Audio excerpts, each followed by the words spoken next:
Sara Storer has won 22 Golden Guitar Awards, her most recent being this year for the song Dust Kids, which she released with her brother Greg as Storer together from their self-titled album. Apart from the Storer album, she has released 5 studio albums, all of which have been fan and award favourites. Her brand new song is the truly lovely Under Darwin Stars, and Sara is working towards a new album. And I'm going to talk to her about the song, maybe some other things. Hello, Sara. Lovely to see you again. G'day, Sophie. Lovely to talk to you again. Before I get into the song, I just would love to know, do you have a special set of shells for all those awards? Do you display them and go and say hello to them every now and again? Come for a little walk. Oh, wow. You've got one. They actually look so amazing all together. There's doors off the cupboard and all. It's just, I've gone all out. As you should. I mean, it's such an extraordinary achievement, but every album of yours has deserved it. It's not like oh, well, maybe they just gave it to her for the sake of it, because you're such an incredible songwriter and singer. But I will actually start with a golden guitar congratulations for Dust Kids, which is such a glorious song. I remember the first time I heard it, I just thought, oh, there's something really special about it. So when it was nominated, I thought, well, that makes sense. And then when it won, I thought, that makes a lot of sense. Thank you. Yeah, I was stoked that it won because Greg Storer, my brother, wrote that. And the first time I heard him sing it, I was in tears. Second time I heard him sing it, I was in tears again. It's just, I get the emotion. I understand why he wrote it. And it mentions Bill, hanging out with his Uncle Benny, and that's my son, Bill. So I couldn't wait to record it for the Storer album and to share that with Greg and his daughters, just to, experience Tamworth and experience a golden guitar was something wonderful. Yeah. It has a great story in it for people who haven't heard it, of basically being kids on the land and having fun with it, but also getting into the dirt, literally. Dust kids, then mud kids, hopefully, if there's a day of rain. So, yeah, I do encourage everyone to listen to the album in general. But obviously the Storer project worked out very well for you and Greg, because you toured extensively as well as winning the award. Did you have fun? Oh, Tamworth was really enjoyable this year. I'm not saying that Tamworth isn't a lot of fun, but sometimes it can be difficult. You're worrying about bums on seats, selling tickets. There's a lot going on when you time your show. This year, we just had really good numbers, which helps. It keeps your chin up because it costs a lot of money to make your way down there. And then to share the stage with the girls and Greg, having that family support up on stage, I kind of relaxed in a different sort of way. It felt like we were just at home gigging around a table. Yeah. Or in the lounge. I just felt so at ease and just like, let's get into the music and not worry about all the things that I normally worry about, oh, how do I look? How many tickets? Is this song any good? Didn't matter with my family around me. Because Greg's played with you before, so I'm wondering if it actually felt different this time because his daughters were involved, so it was even more relaxed having them. I guess I had to stand up a little bit for Bonnie and Pip to show them, all right, well, I've been doing this for a long time. I'm meant to be the professional one, and show them about how to control nerves, how to manage a crowd, how to talk to a crowd, because there's all different circumstances that happens. But they're more confident than me. I don't know where they get it from. I'm like, I don't have to even worry about, are you nervous? No. Oh, okay, well, let's go. Maybe it's because the younger generations are on their phones so often making video and whatnot. They're just so used to being seen in a way that you and I didn't grow up with. I absolutely agree with that, yes. Mm-hmm. So you obviously emerged out of that experience, well, I'm presuming you emerged out of that experience with the momentum for new music, because you're already making new music with Under Darwin Stars. Yeah, so making new music, and I guess too, just always on the lookout for songs, constantly talking to Greg. Greg would be writing and working with the girls as well. So they often just jam at home on the farm. When I talk about Greg and the girls, they live out at Warren in New South Wales, central western New South Wales. So if he writes a new song, he'll go and sit with the girls. Someone will jump on a mandolin, and there's this fantastic lady that lives in Warren called Frances, and she plays the most amazing fiddle. So that's kind of been spoilt there when you're out in the middle of nowhere and you've got a fantastic fiddle player. So I then get fed some new songs through Greg. I'm writing stuff. We collaborate a little bit, or I pass songs on to him and say, what do you think? Is this album material? But I mean, after so many years, you've got a fair idea of what's going to work for the album and what's not. What is really like, basically, I say A grade. I always think every song on the album has to be A grade, just no album fillers, or you're not ready yet. You're not ready to release an album. And I'd say that is true of all of your albums, actually, having listened to them several times. It's just every single song. It doesn't sound like a single, if you know what I mean. Like, it doesn't sound like, oh, I wrote this for radio or recorded it for radio. But every song exists in and of itself, but also belongs to the other songs on the album. So clearly you do also think about the album as an entity.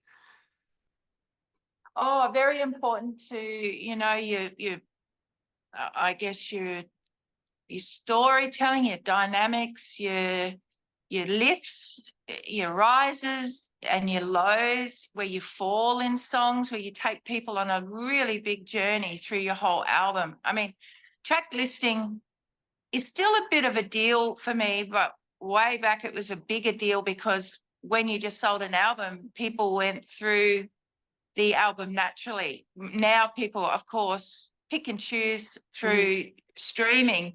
So track order isn't as important, but it's still, to me, it takes people on a journey. It's still important. I'm a bit old school that way. And there's still people that like to play an album right through. I do. If I get a new album, I'm definitely one of those. Yeah. I don't know if it's being old school so much as it's being an artist and actually thinking about, you know, the way to convey your work.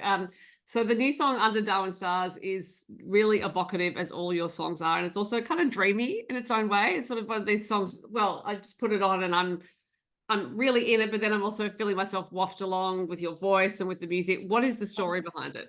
Oh, well, it's a song I've been wanting to write, or attempted to write a few times. I just want people to come and join me in Darwin.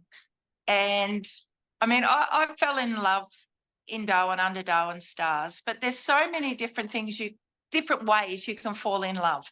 They're the people who travel up to Darwin as well, and they're on their way through Catherine, and they end up, that's as far as they get. They fall in love. They're up here for a holiday. They just fall in love with the place, and they're here for many years. And then there's all those wonderful, iconic, beautiful things about Darwin to treasure, the miles you travel. Of course, the cyclones, the salties, the curlews, the luxus are pretty amazing up here. And so I wanted to get a real Aussie sound too. So I worked with Matt Fell. He's very clever, and I said, I want something a little bit bigger and meatier. And when I love listening to radio, and I love when a good song comes on, but I understand there's certain songs that hit radio for reasons. They've got to be radio friendly. And I said, I need something with a bit more, something that's radio's going to play me, basically. And I sent him through some sounds that I love, that I listened to, and that's what he come up with. He's brilliant. He's amazing, and it just really worked with my lyrics. Yeah, I can hear in the chorus your vocal. You sort of go up with the vocal a bit in the chorus, so that I can hear the radio element to it in a great way. In that it is an uplifting song, because it just sounds like this joyful expression of the things you love about Darwin. Yeah.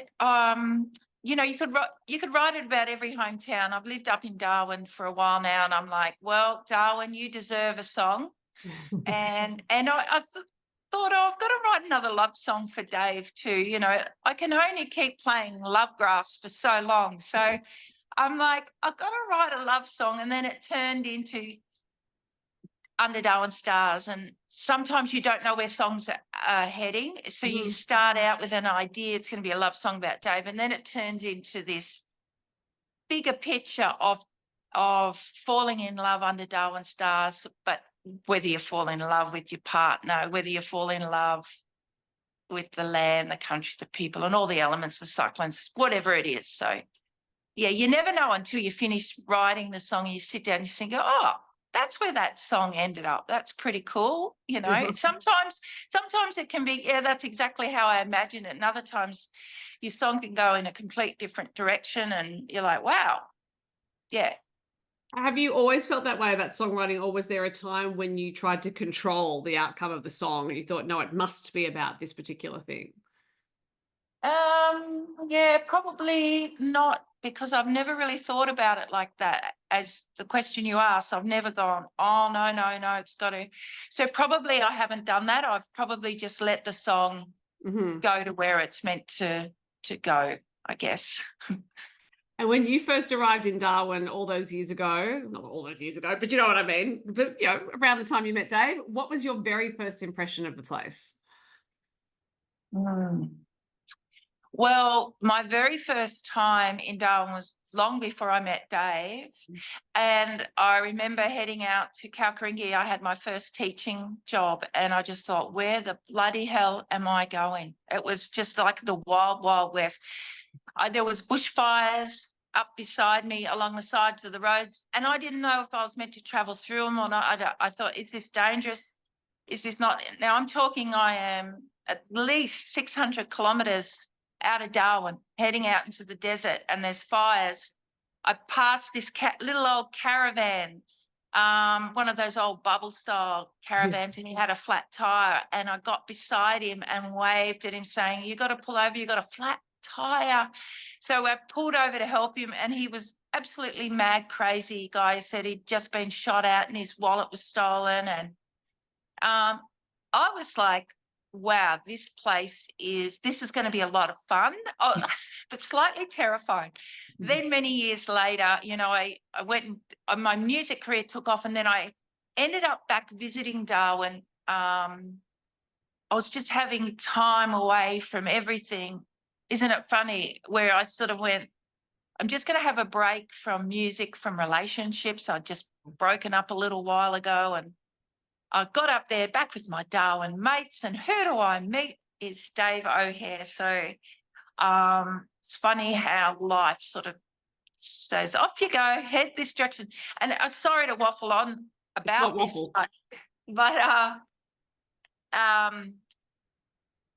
Dave and I had crossed paths many, many times up here in the north, but never actually met. And I think that's kind of crazy, because it's like the angels put us in the same town, but we never met each other until I got to Darwin. I kept hearing this name, David O'Hare, and then I was like, how come I don't know him? And then, yeah, sort of mates sort of went, oh, hang on, hey, you should meet him. So there you go.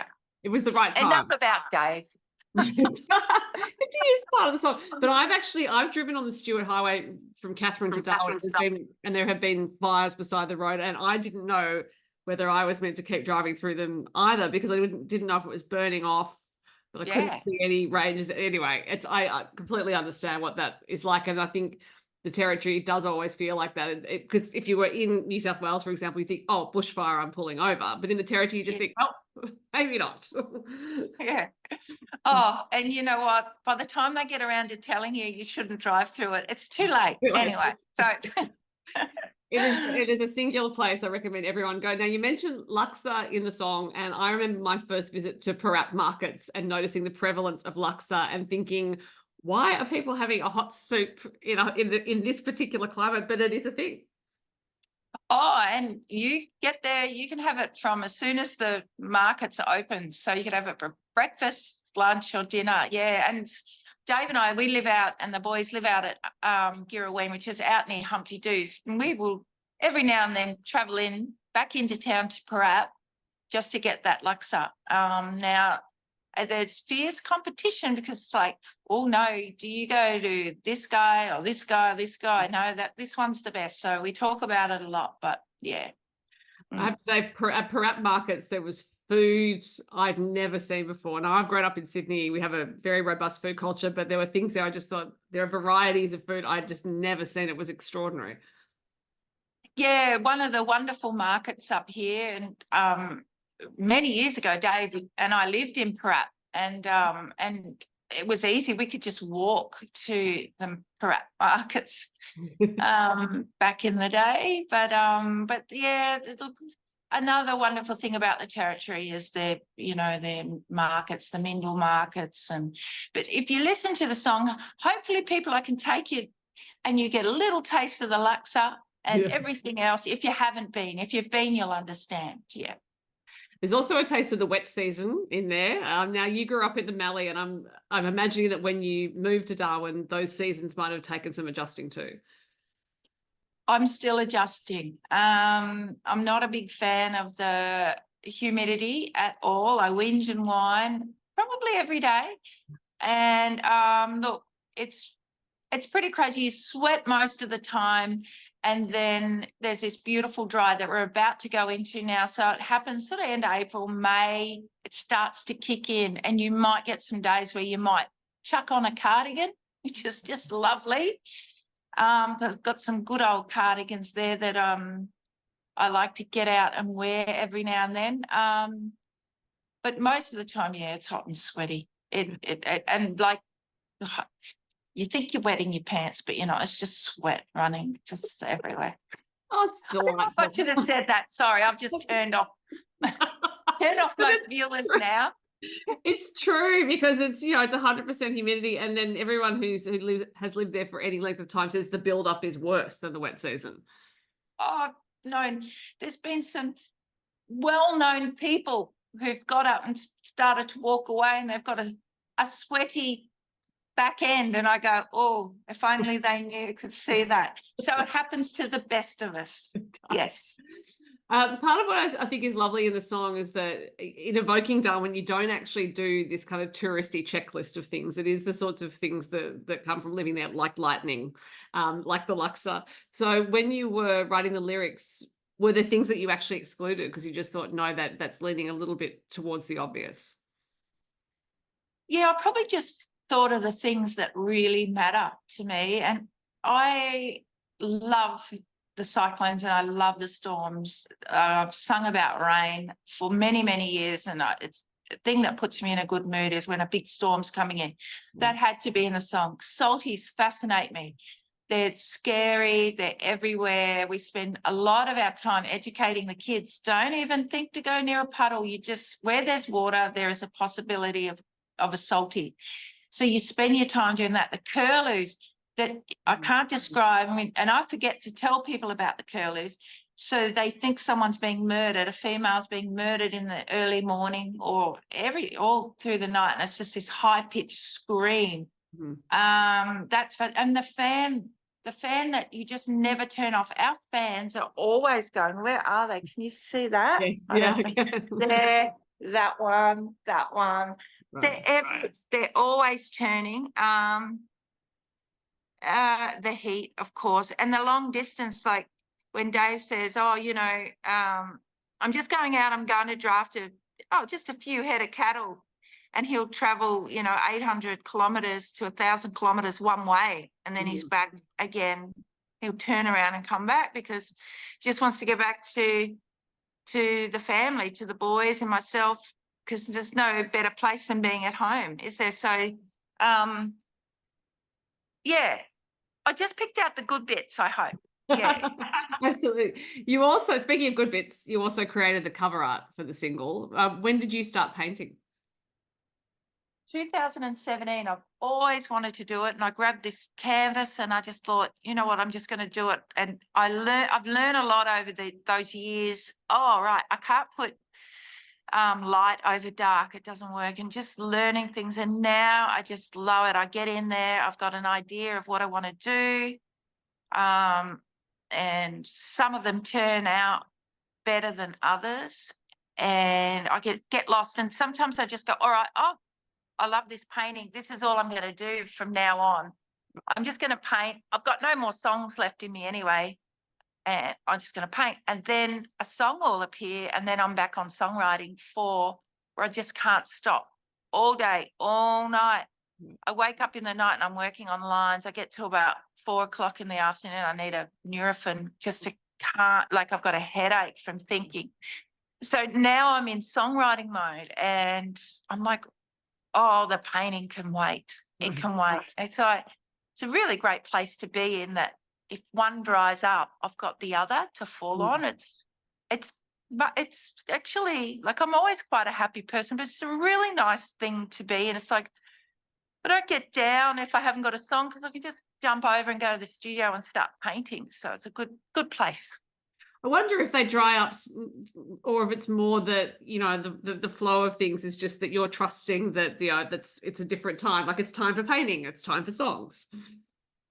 I think so, because I don't want to, that's very true. I don't want to get left behind, because I can come back to painting after a few months and I go, oh, what do I do again? And I feel like I've got to relearn things and really have to think hard. Whereas when I'm in it, I just grab another canvas and off I go. I do a little sketch of where I would think, what I think I want to do. And I go again. So I'm excited about that. I want to add that on my Facebook site soon and let everyone know about my painting, because I think that's another avenue that, you know, it's still part of my creative, I guess, process. Well, my creative arts,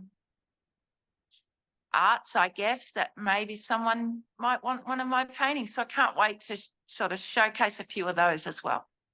I think it also is complementary to your songwriting in that so many of your songs are really vivid. Like, we're so in the scene with it. So it makes sense to me that actually visual art is part of your repertoire.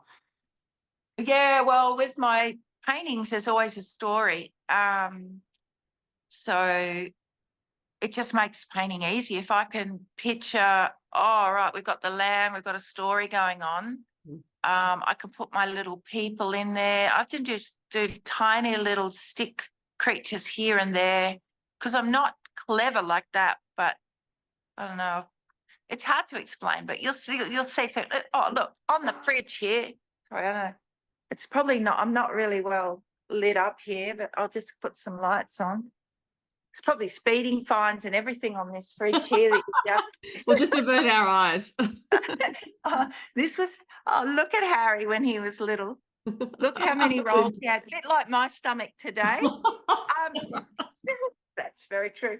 So this is just one I did really quickly, and I don't know if you can see that. It's called 46 in the Shade. So it's a little sprinkler, and yeah, I love dots and different colors. Oh, they can see me now. I don't know if that's a good thing or You clearly love working with colors, because the colors in the cover art are beautiful, work really well. Yeah, I love color. Yeah, love it. More colorful, the better. But then, you know, sometimes I go, oh, righto, I'll just try something a little bit different and tone that down a bit. But a lot of them are very, bright and cheery and just about the land and people. There's always a story going on. Yeah. So did you do the cover art for Storer, that album as well? Yeah. Yep. Storer, and also Under Darwin Stars. And Every Boy Needs a Bike. So if you want to check that one out, I did a little painting for that one too. Yeah.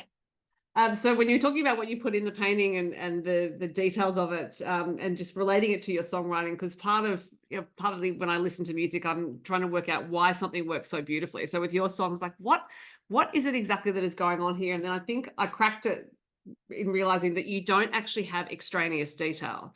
So you really get to the heart of everything, I think, in the song. It's whether you're communicating about feelings or telling a story. It's like there's absolutely nothing wasted in that song. So I'm wondering if your process as a songwriter has always been like that you'll just either it comes out like that or you edit it like that. And then in thinking about you as a painter as well, it's obvious that you're thinking very carefully about what goes in. Yeah, like I said, all songs can be different. Some songs are harder and easier than others, just like paintings. But over the years, I think if I go right back to Chasing Buffalo, my songs were a little bit rushed, or She'll Be Right, Mate. And so there's lines in there that I think, oh, you know, they could be better, but that was who I was at the time, and that was my storytelling, and I I wouldn't swap it now because it was just part of my journey of learning. And nowadays I tend to put a lot more thought into, I guess trying not to waste a lot of time, trying to get into the story as quickly as I can. And then my little tip for anyone who's out there songwriting, I don't know if it works, but you always got a listener at the start of your song, no matter what. You've got someone listening because they're being polite and you're going to get through the first verse and the chorus. And that's when you will lose a listener, because then you've got to keep them there. And I always think you've got to hit them with a second verse. You've got to really hook in and say something that stops people from drifting away. Right. That's all. So always keep that in mind when I'm writing. And like I said, sometimes songs are really planned out and they happen how I want. And other times I can be writing, I can finish it and go, wow, there's a real twist in that, or I didn't see that happening at the time, and it's done now. And that was a bit freaky. Always learning new stuff all the time. You think, oh, righto, at 50 and been songwriting for so long, I know all the tips and no, there's just so much more to learn that I still go, oh, I didn't know I could do that, or put that chord with that chord. Yeah. People laugh if they hear me because I'm pretty simple. Like, my songs are pretty simple. They go, what? I didn't hear any flash stuff in your song, Sara, but I know what I'm talking about. I see little things that I do that I haven't done before, and it's just by doing it and doing it and doing it, and then one day you'll touch on something you've never done before, and it's very exciting. Well, I think it's also, if people think there are things flash, it's like, what's the definition of a great song? A great song is one that resonates with the listener, which the listener stays with through those verses and the choruses, which they remember, which they want to listen to over and over again.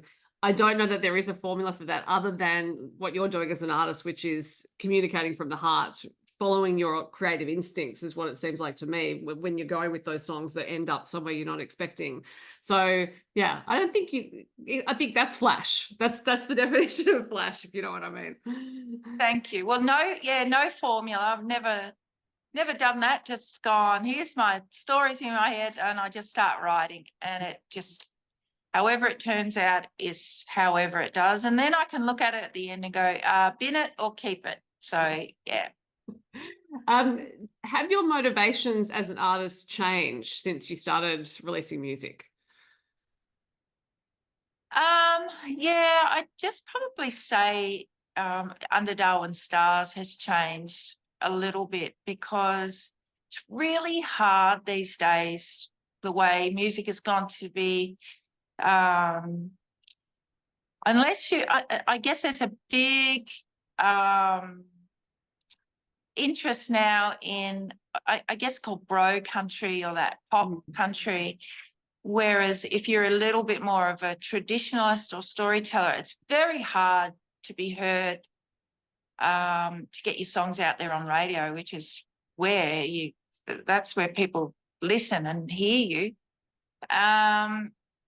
I used to think, it doesn't really matter, just do what you love. And I've always done what I've loved. I've always made changes along the way. But this next album, I really want to just put a bit of meat on the bones, just try and be a little bit more, I just want my songs out there to remind people I'm still out here. So it's been an idea I've had for a while.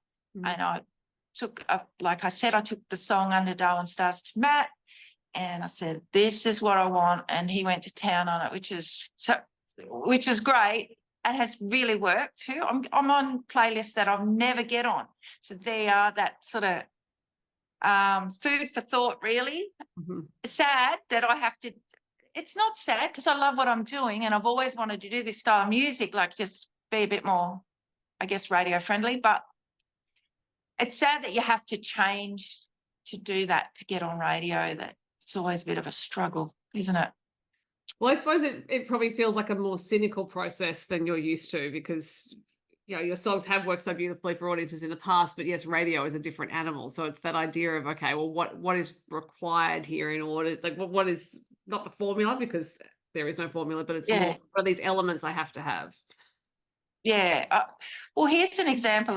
Mum was listening to Under Darwin Stars the other day, and she's got her ear things on. She said, "Oh, yes, it's very good." And then, she put her 2 bob in, as mums do, and we love mums. I just can't hear your vocal, and could you just put double bass in that and just get rid of most of the.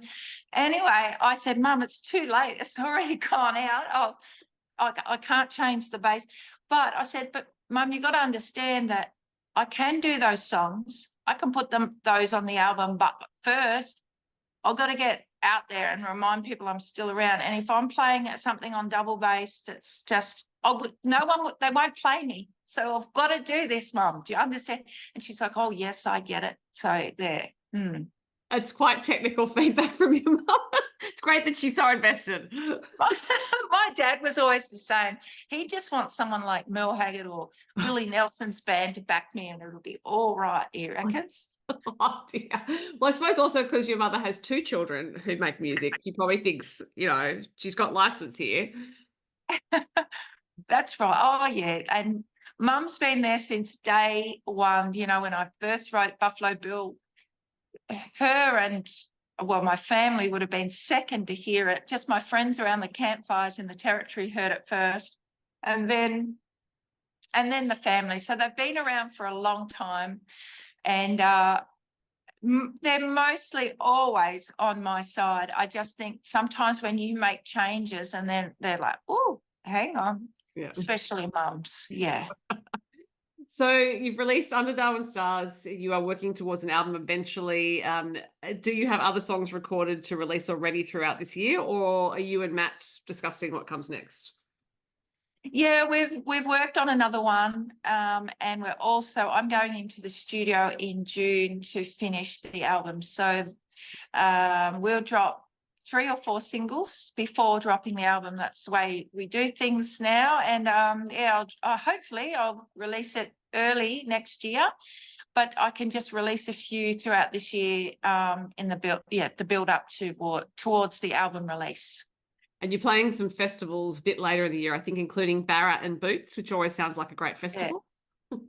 Yeah, looking forward to that. My first time at Barra and Boots Festival, and we're in Townsville the night before, and then Rocky the night after. And I'm forming those shows with Andrew Swift. We've teamed up together, and because we head all the way over there, I thought let's do a couple of shows on either side. So looking forward to those. So if you're in Townsville in June, or Proserpine in June, or Rocky in June, mid-June, that's where we'll be. Fantastic. Well, Sara, I love the song Under Darwin Stars. Sounds like other people are loving it because it's going on those playlists and on radio. And of course they should, because it's brilliant. So wonderful to talk to you as ever. And I know you have some small children about to arrive wanting dinner, so I'll let you go. All good. Thank you, Sophie, and thanks for your support once again. Pleasure.